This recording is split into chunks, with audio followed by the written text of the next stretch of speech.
in search of sacred Ark of Convent.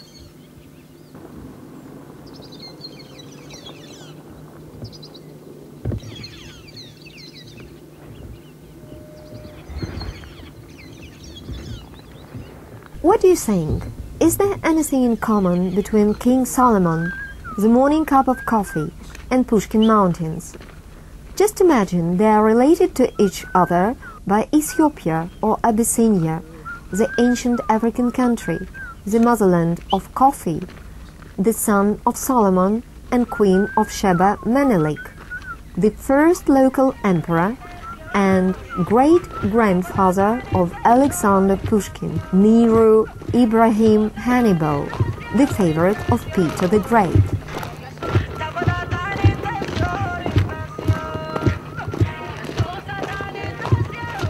Unlike the rest of Africa, this mountainous country is surrounded by savannas and deserts and populated by many different tribes and nations, which were united in the 19th century under the flag of Black Ethiopian Empire by the Negus Menelik II.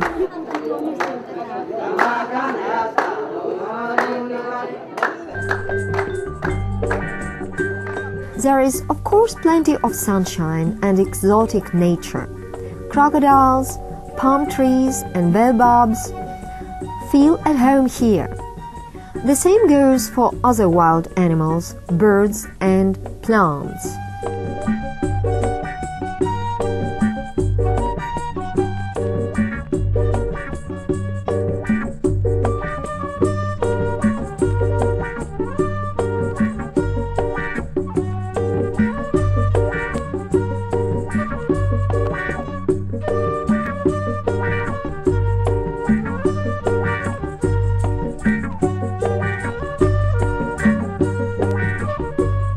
This is the country of wreckers, ranchers and farmers, which gave the world not only coffee, but also the best varieties of wheat. By the way, this fact was discovered by Russian academician Nikolai Vavilov, who traveled there in the middle of the last century. This is the country of highly developed ancient culture, which has preserved 1,000-year spiritual traditions and unique monuments of human civilization. It gave the name to the whole continent, called so after a far people inhabiting the eastern part of Ethiopia. It presented to humanity its ancestor, Australopithecus woman Eve Lucy, called Dinknesh.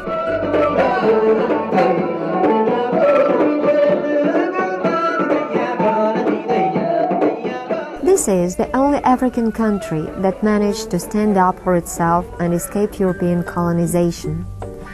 It's the country which has no access to the sea for a number of reasons, waiting for the sea to come by itself. It is most likely to happen soon due to natural disasters occurring nowadays in this part of the planet.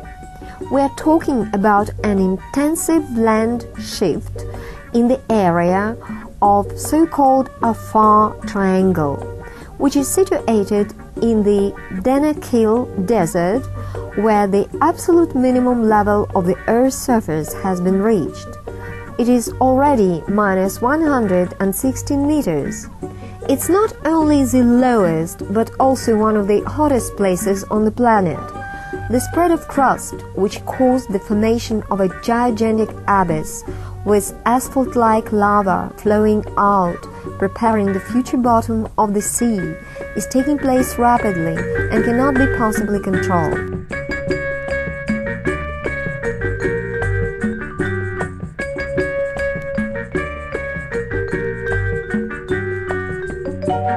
Like in Russia, the Christian majority and Muslim minority, Jews and pagans, coexist quite peacefully in Ethiopia.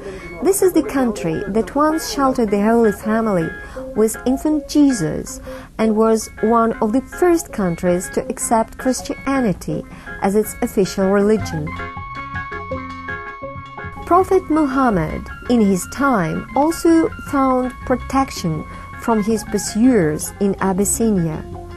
and the precious biblical relic, the Ark of the Convent, with the tablets of Moses, given many years ago by Solomon to his first son Menelik, is believed to be stored exactly here.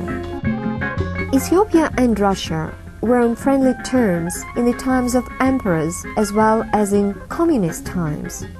Russians helped the Orthodox African brothers to resist foreign aggression, expand and strengthen the state in the 19th century. In the past century, they helped them in building a happy socialist future, and it seems as if we had forgotten each other in the new democratic times, which in fact is not really good. After all, we have much in common. That includes the multi-ethnic origin, the multi-religious and peasant pastoral roots of the traditional economic structure, as well as specific understanding of our place under the sun and the historic mission. We can also add die-hard bureaucrats and unforgettable women.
Like in Russia, there are many contrasts in Ethiopia: huge cities, wonderful highways, and wretched provincial towns, miserable shacks along the roadside, challenging projects and obvious poverty, faith tolerance, and tribal strife. By the way, it is as clear as day that savanna or desert aboriginals have long-lasting love for traditional cutlass and Russian Kalashnikov machine guns, just as like.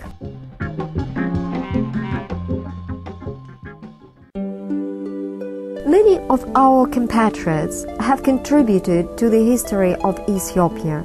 Among them are such people as the eminent adventurer, free ataman Nikolai Ashinov, who managed to found the Cossack village on the coast of the Red Sea; the retired lieutenant Nikolai Leontiev, who got the highest award of the Ethiopian ruler; the daring hussar Alexander Bulatovich, who was investigating the southwest part of the country;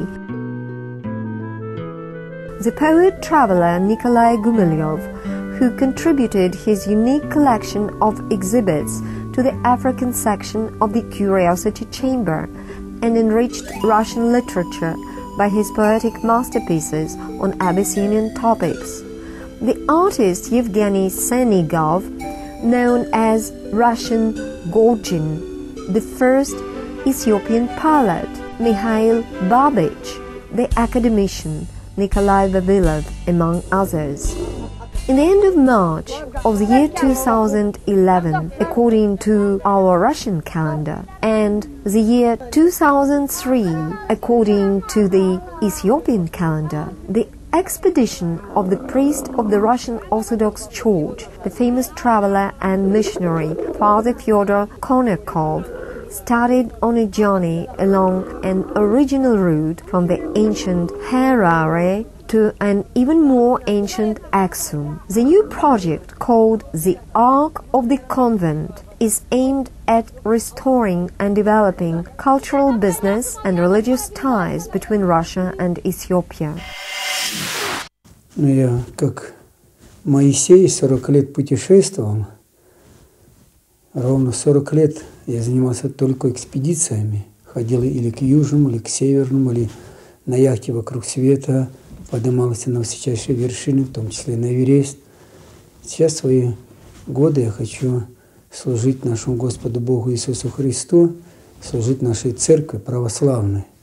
Это и будет мое самое большое путешествие. Мы готовили больше 5 лет экспедиции по пути Александра Булатовича, русского путешественника в Эфиопии, чтобы пройти по самой суровой пустыне, каменной пустыне Эфиопской. Там, где больше 100 лет, как раз проходил эту пустыню Александр Булатович. Он начинал как путешественник, а завершил свою жизнь как монах, как священник. Это единственная страна на Черном континенте, которая исповедует православие, христианство. Булатович Александр Булатович построил и часовню в Эфиопии.